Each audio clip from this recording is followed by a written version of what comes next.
Hello, everybody, and it's really a pleasure and an honor to be back here in Cardiff lecturing about the diabetic foot disease. And I hope we're going to spend 45 minutes of education here. And let me introduce myself first. My name is Dr Ντούπης, and I come from Greece. And I'm tutoring in diabetes diploma for the last 3 years. My background on diabetes is that I have been working in the Joslin Diabetes Center in Boston, Massachusetts. And it's really a pleasure and an honor to be here today. And it's been the second time that I'm lecturing here, talking about the diabetic foot.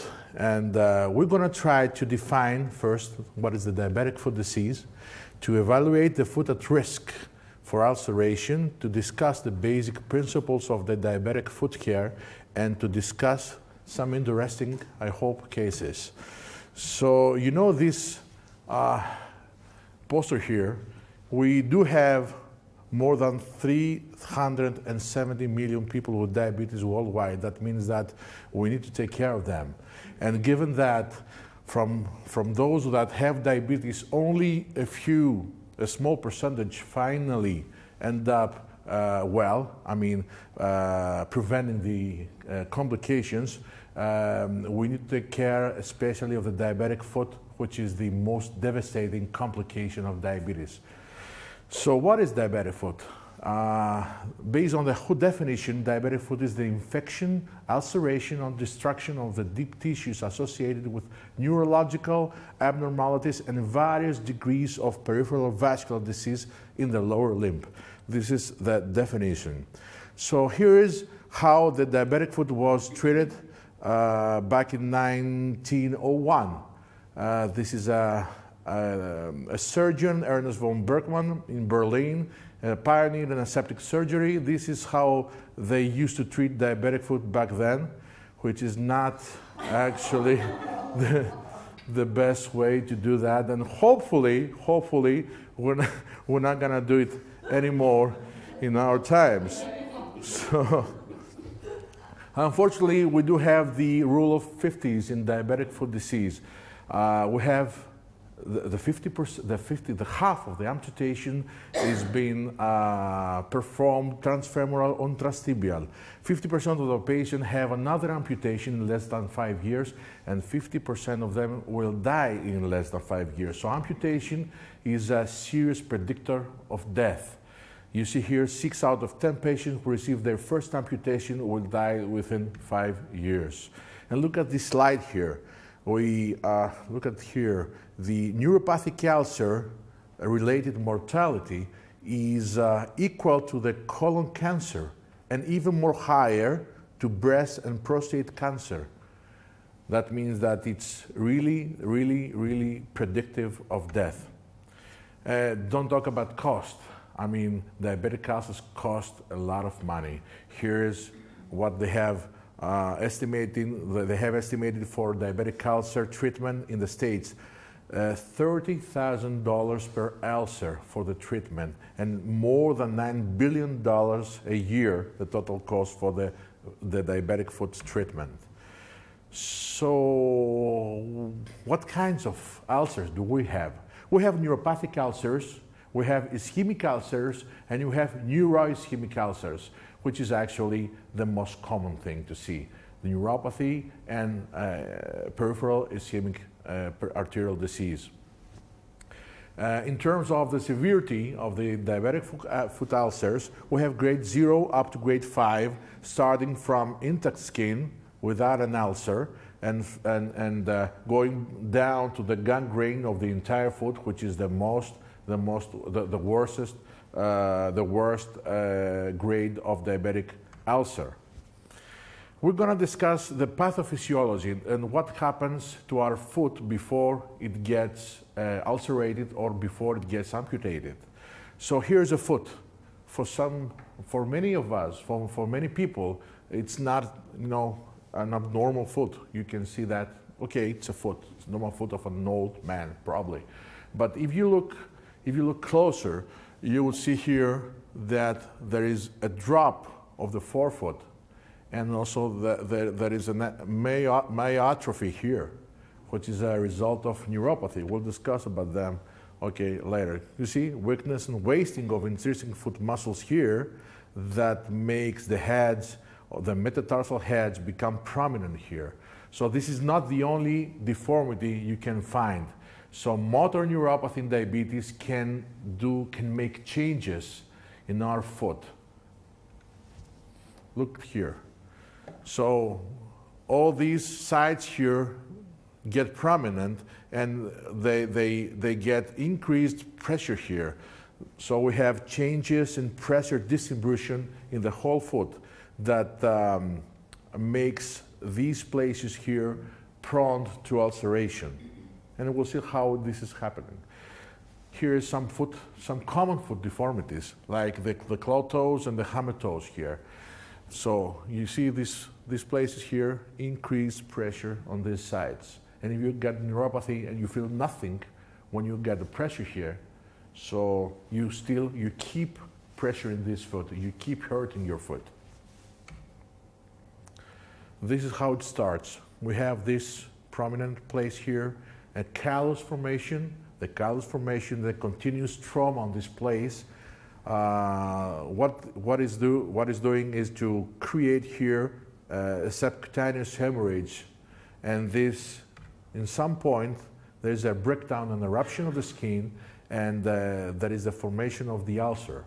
And afterwards, because there is a communication with the environment, and there is a great possibility of an infection here from the bacteria, and that's how we get infection and possible osteomyelitis. And this is how we get to amputation.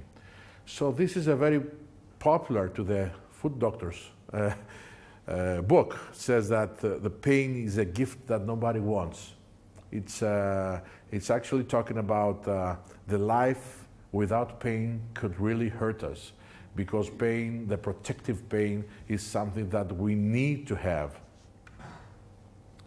So the sensory neuropathy, it's actually the loss of the pain sensation can lead us to unnoticed traumas. And then the lesion is being formed, like the calluses and the hyperkeratosis is progressing because it continues to remain unchecked and unnoticed. So we have the callus formation, the necrosis, the eruption in the surface, and this is how the ulcer is formating. I keep saying that again and again because this is very crucial to the diabetic foot pathophysiology. Look at these people here. So he came back from the summer vacation from a Greek island. He had a great time. He has neuropathy. He knows that he has neuropathy. He has lost already one finger here, but still he's been a naughty boy. So look at here. I was trying to clear this hyperkeratosis, and then I got into something which, with a closer look, you see here it's a stone. This is a stone that got into the foot, and then it was covered from skin. So I had to dig down to take out the stone, and then there was an ulcer underneath it. So yeah, this happens all the time. And then it took like 4 months to get back to this condition, but thank God he did well. So what about autonomic neuropathy? Does it at all involve the foot ulceration? Yes.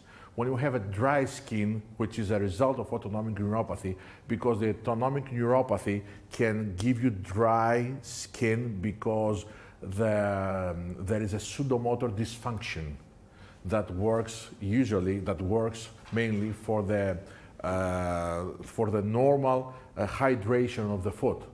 So if we haven't a normal hydration due to autonomic neuropathy, our foot gets dry, and we can have cracks, and we can get an infection, and then we can get an ulceration. So it's crucial to identify, to find out whether a foot is at risk or not at risk for ulceration. which is something that can save foot from amputation. Almost half of the foot could be saved if we have identified that these foot were at risk and give the proper advice to the patient. So it doesn't take more than 3 minutes to check the foot. And this is what we do. Step 1, inspection. See the foot, the thing that we're talking about, the muscle wasting here, the color, the temperature, the erythema. So all this stuff that we need to check before start touching the foot at all. The calluses, the nail disorders, these are they say something.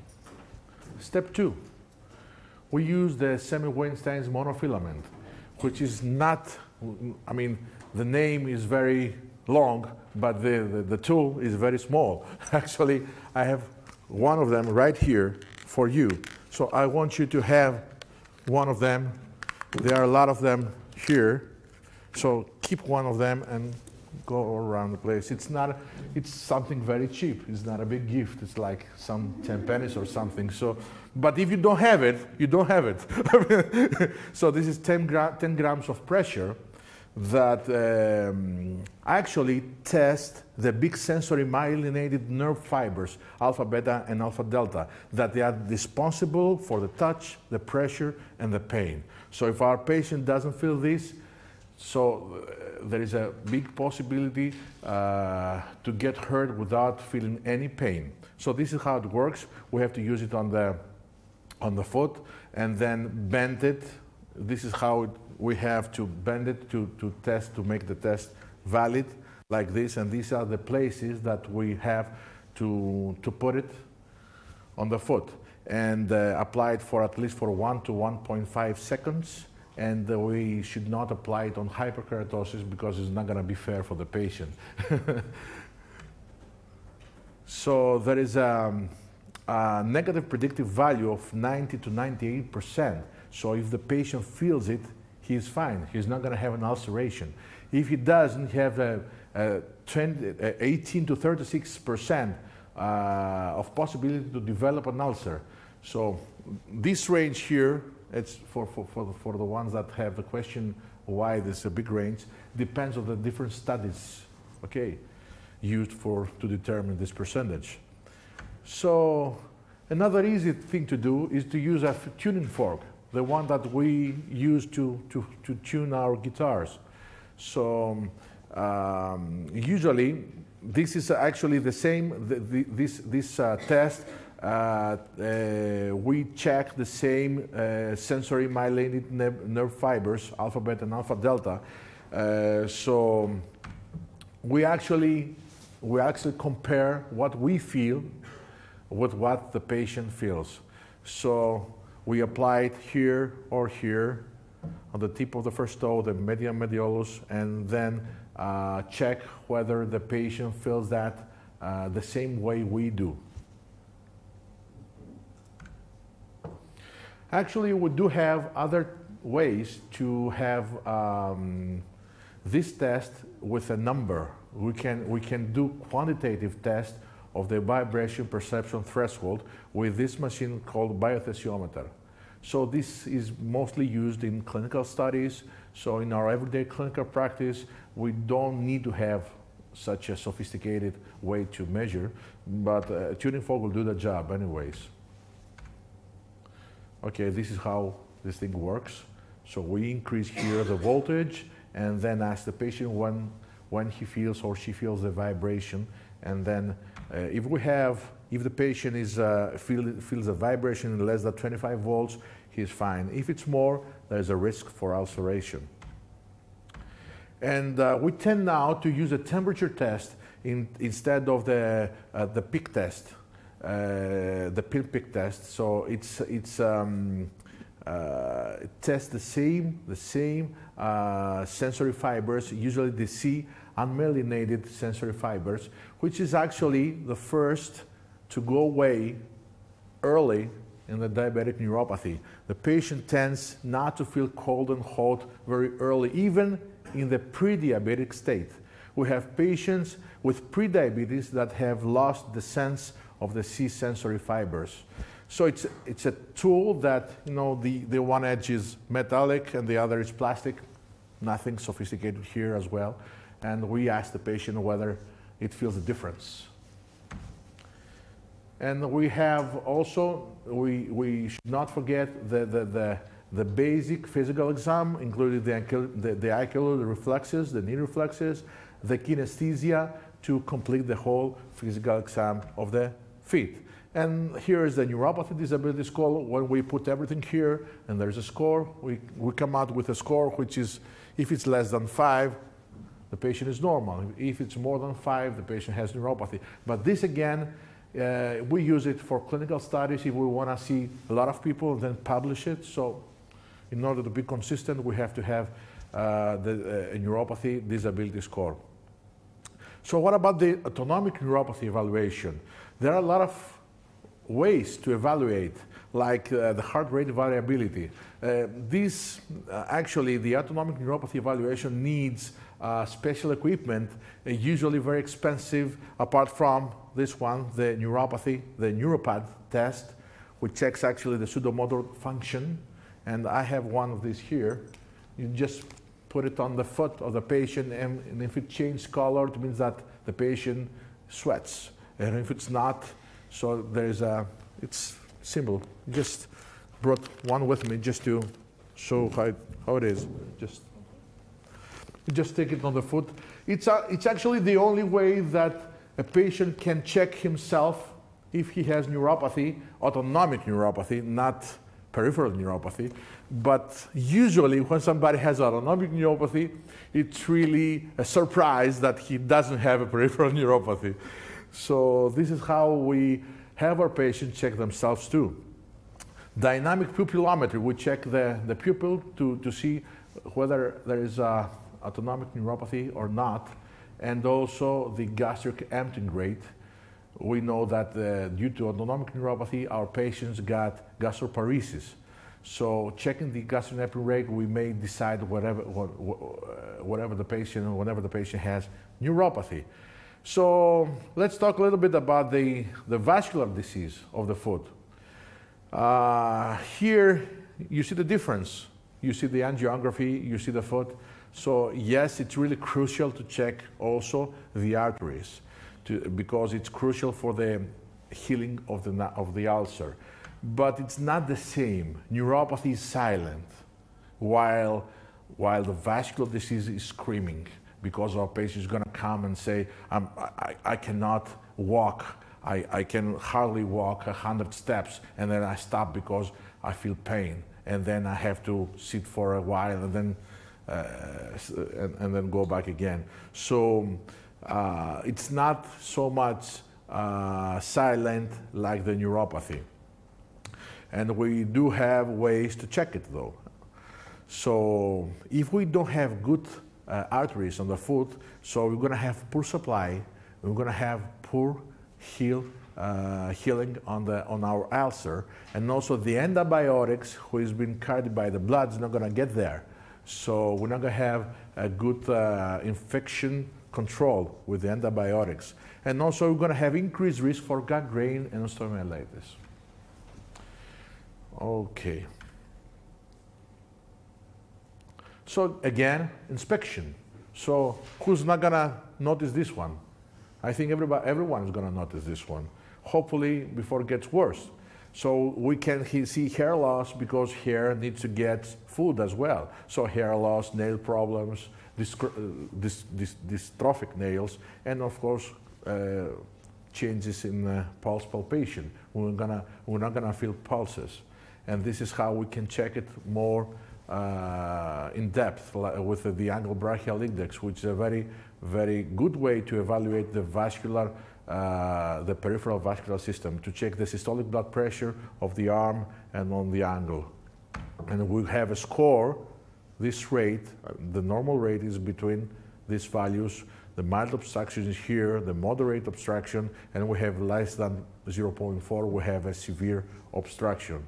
Of course, nowadays we have the ultrasonography, which is very, very, very helpful. It's easy to be done. It's not that much expensive, and we can have an idea what happens to our arteries in our limb. And of course, if we do have a problem, we can proceed doing an angiography where we can see where the problem is, to identify where exactly the problem is, and to see what we can do. We can put a stent or a balloon here, or we should probably make a bypass. So the angiography nowadays is not a difficult thing to do. Okay, we know that we have impaired wound healing in diabetes, and this is because of the pain insensitivity, the peripheral arterial disease, the impairment of microcirculation on the foot, and the dysfunction of the immune system in diabetes. And there was a sense that we do have also inappropriate expression of growth factors and cytokines on the ulcer, on the foot, on the ulcer itself.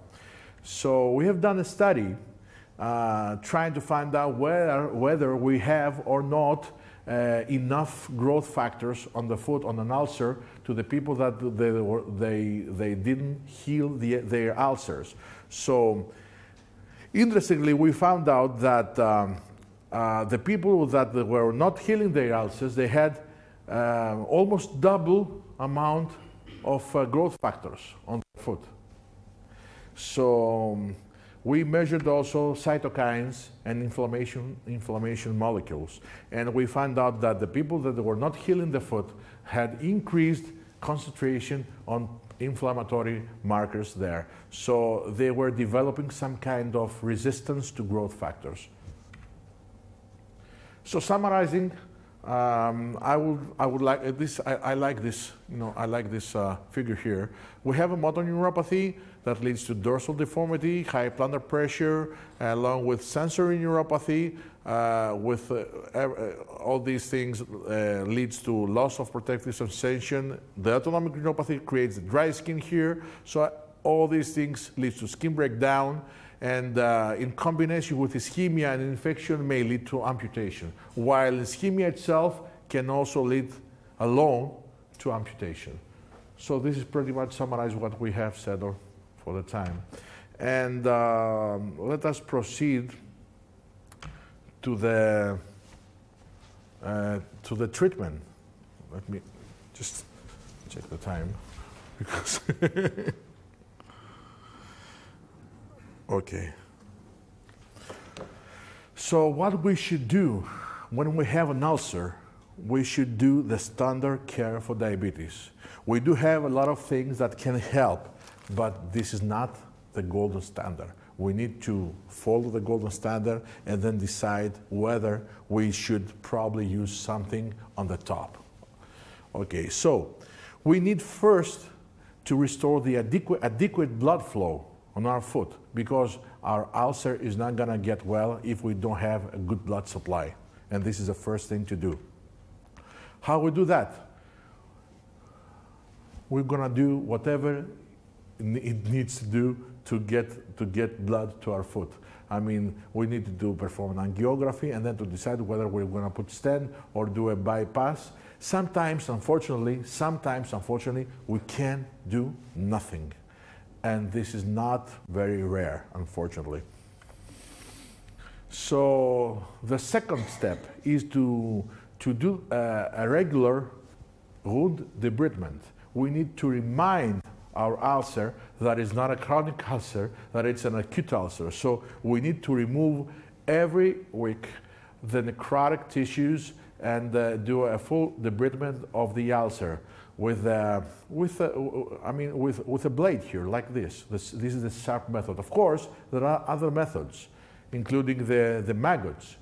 So there are some special maggots that you can put them on the foot, and then they can, these maggots there are eating only the necrotic tissues. So in this way, you can preserve the healthy tissues, which is crucial, because sometimes, especially the surgeons, if you ask a surgeon to do the debridement, you're gonna,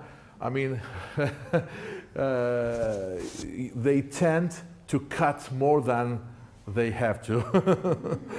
Let's say that polite. Okay. So the maggot therapy seems to help, because the maggots are only eating the necrotic tissue.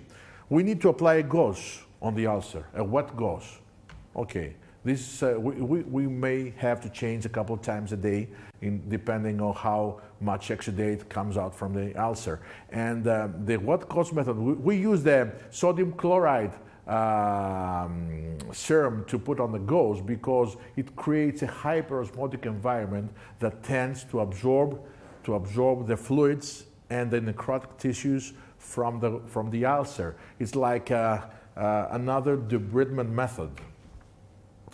So we should, of course, treat infection, which is actually very crucial for the follow-up of our ulcer healing. So here's the classification for the infection on the foot. We have the ulcer that is not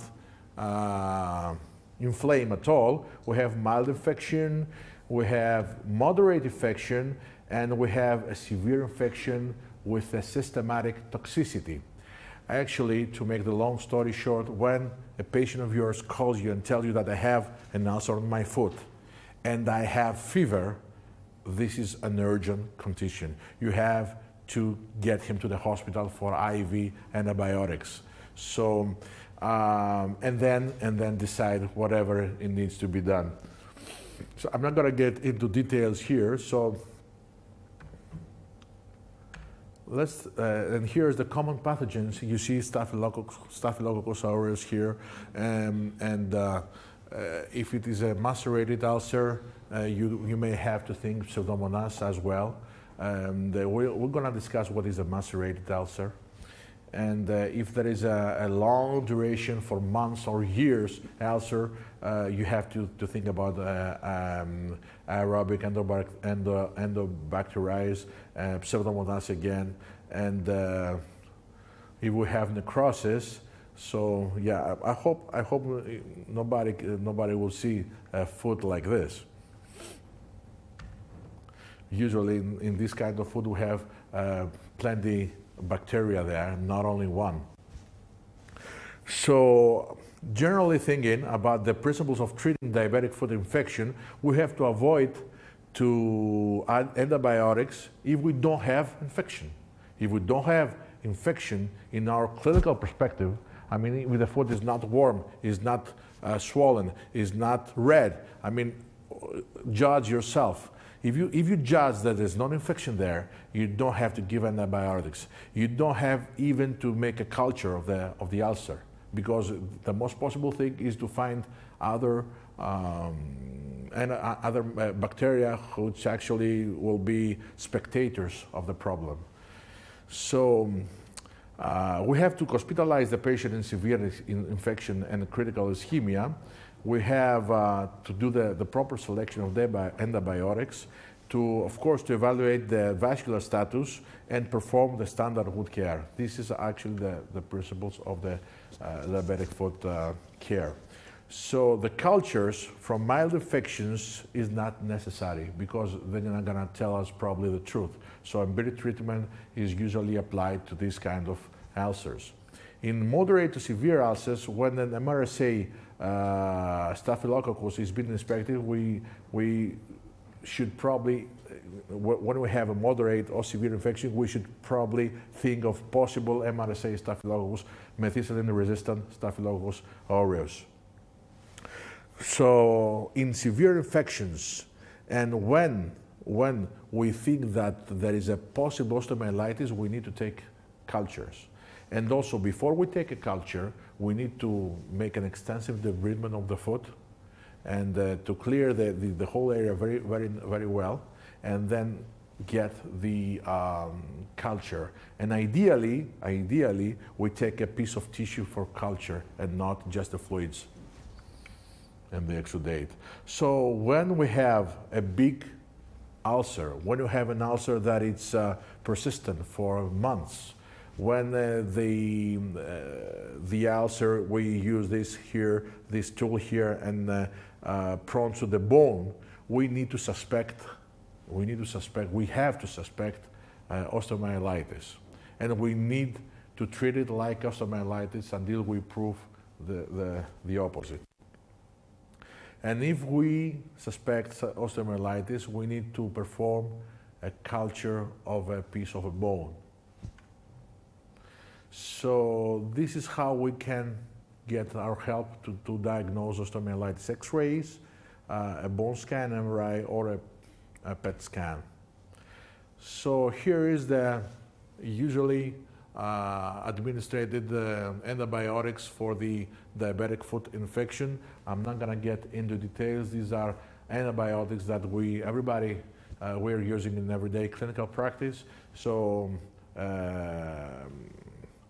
if we consider what we suspect about the possible bacteria on the wound, we will properly choose the antibiotic to use. And well, we need also to offload the ulcer, which is actually very, very, very difficult for a patient that doesn't feel a pain. This is actually what I say, this is the secret of our failure, because it's not an easy thing to do. It's actually, I believe, it's the most difficult thing to do, to convince the patient not to walk or not to put any pressure on the foot while he's not feeling pain at all. It's completely difficult. Sometimes we need to put a cast on the patient's foot because the patient could not comply to what we say. And there are this kind of shoes, half shoe, when the ulcer is here in the front foot here, we can use the half shoe to offload this area here, and we can do the same with the back of the foot. Actually, and this is very popular in the States. This is called felted foam. We trim here this material, the felted foam, and we offload the area of the ulcer. So even if the patient is, stepping on the foot, at least this area is not being pressed. I have a piece of felted foam for you to check how this is. The felt touches the foot, and the other is on the bottom of the foot. So yeah, here is an example. Here's a sarcophoot. This is a typical to have here, an ulcer over here. And we did the offload method with the felted foam. And yeah, but this, this from this picture to this picture, it took like 10 months. So it's not such an easy thing, especially with a sarcophoot. So, and last but not least, we have to optimize the blood glucose control, because then this should not be underestimated. You see here in this study that A1C predicts the healing rate. So look how poor is the healing rate here with the patient with A1C more than 8%. So actually when a patient has an ulcer, we tend to tell the patient, okay, lie over there, I'm gonna see your ulcer. And forget about what the blood sugar is doing. And this happens to everybody. So we need to keep in our mind that we have to have a tight glucose control to these patients. And let's proceed now to some advanced treatment modalities for diabetic ulcer, which actually is not in everyday clinical practice, but it can somehow, in some cases, can help us on the top of the standard foot care. So dressings, all over the place. I mean, millions of companies selling dressings for the diabetic ulcers. I know it's a lot of money, so I don't know if it's so much, beneficial rather than the wet gauze, but in some points. So I'm gonna give you to see a few of the dressings. Just check them all around.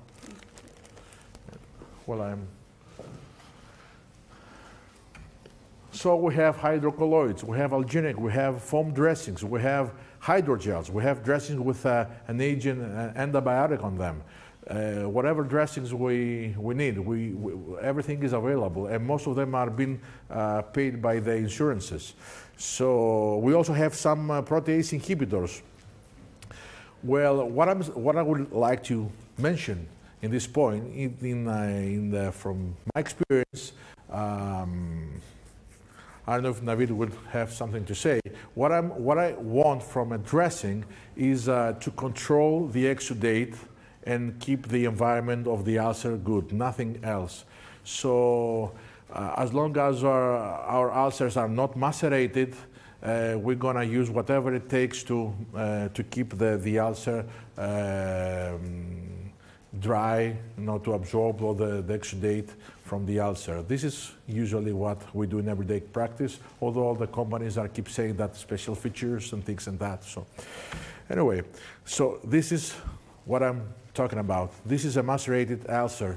Maceration is we have an excess of fluids and exudate of the ulcer, so get our healing back is not helping the healing of the ulcer.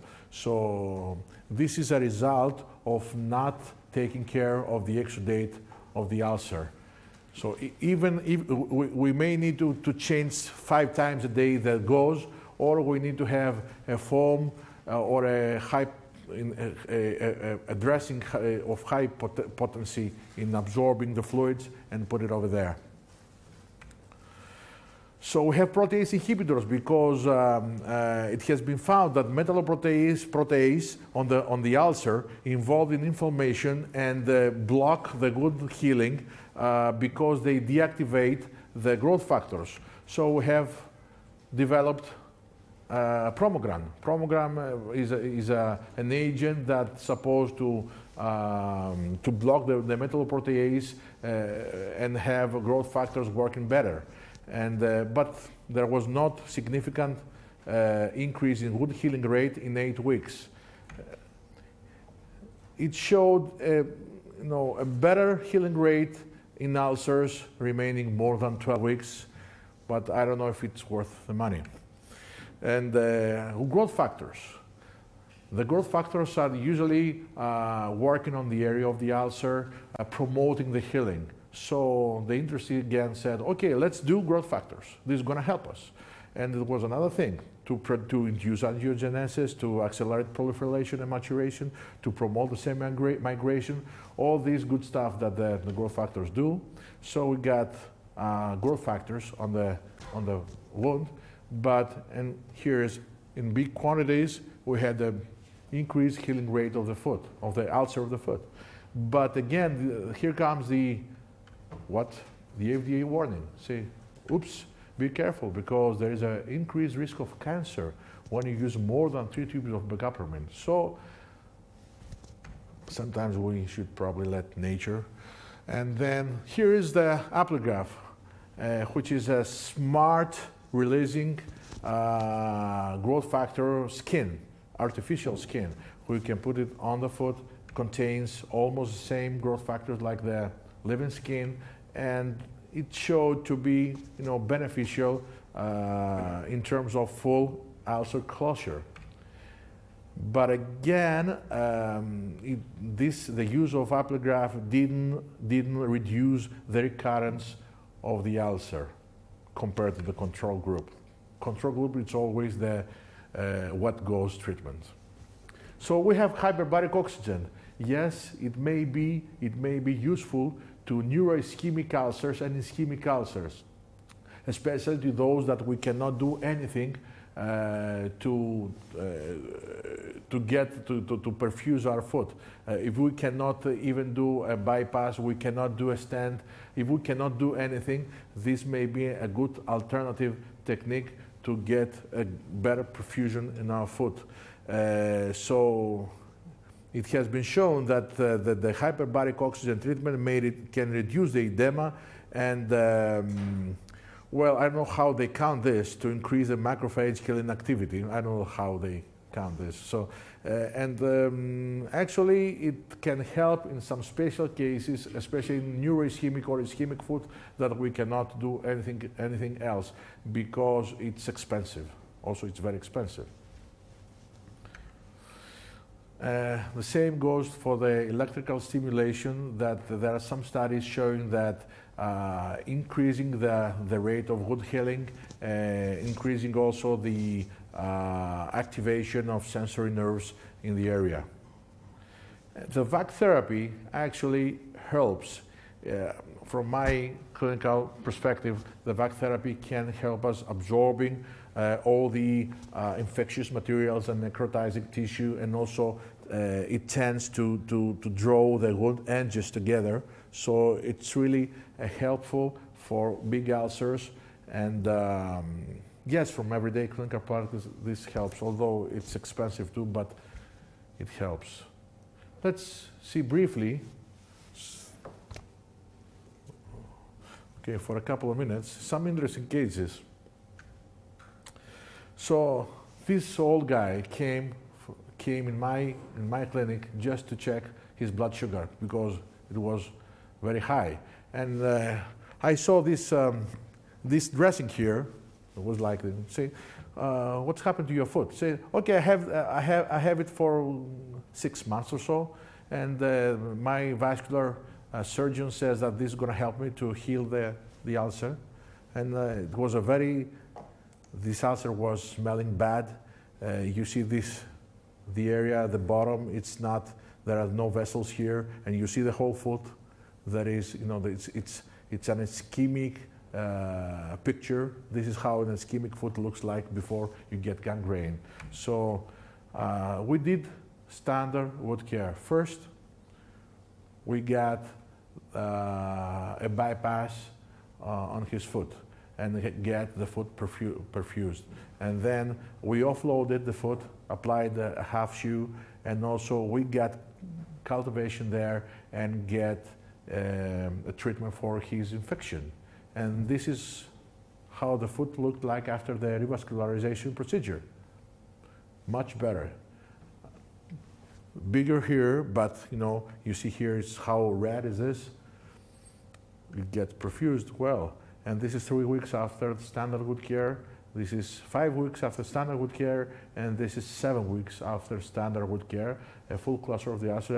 Everything went very. He was a very good boy. He didn't walk at all. So, well, this is weird. He was hospitalized for 4 times for soft tissue infection, without ulcer, with nothing. A soft tissue infection. He was getting antibiotics IV in a private clinic, paying a lot of money 4 times, and at the last time a diabetologic consultation was asked. So what I saw, it was this. So he was treated 4 times for a soft tissue infection. He had very good palpation of the vessels here. All the arteries were fine. And it was a hot red foot with no sense at all. Heavy neuropathy on this foot. It was obviously an acute sarco foot. So the foot was doing better because the patient had to lie for a few days in the hospital, and not because of the antibiotic he was getting IV. So the patient was upset about this kind of treatment, but that's the way it is. So this is the neuropathic joint called sarco foot, because he was the one that first described it in diabetes. I'm not going to get into details. So what we have to know about the sarco foot, that is the major theories for what's behind the pathophysiology is the neurotraumatic theory, the neurovascular, and the inflammation theory. Now we believe that a little bit of everything contributes to what the sarco foot is. So here's how it looks like. Imagine like a foot without sense, and with osteoporosis, and to walk on this foot and break the bones, and the bones get together again, and this is how it looks like a bag with bones. This is the acute, and this is the chronic sarco.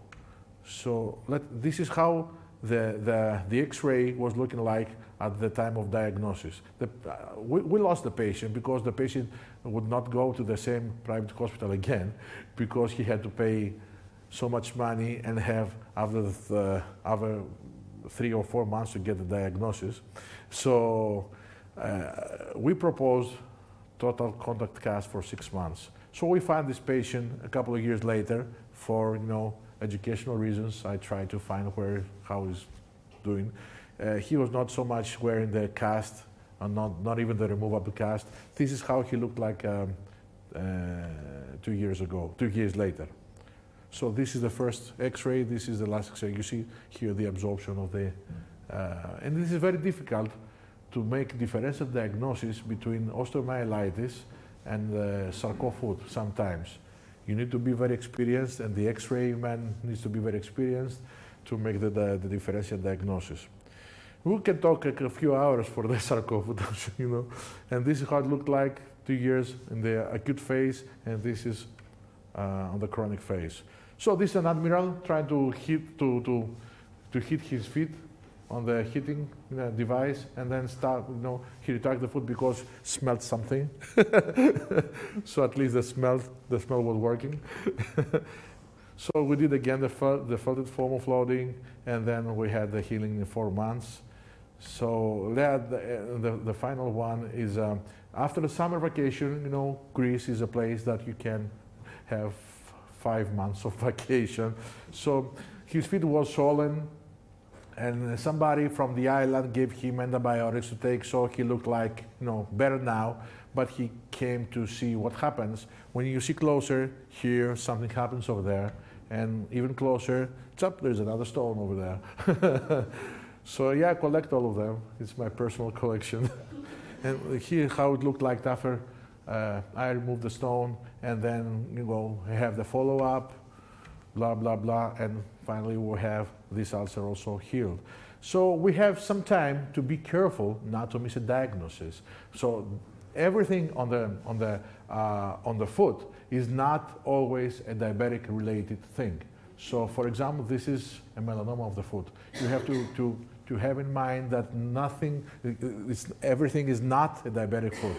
So we should not miss this kind of diagnosis. And then we have to choose between the easy way to treat, which is this one, and the hard way to treat. This is the foot I was talking about that took 10 months to heal.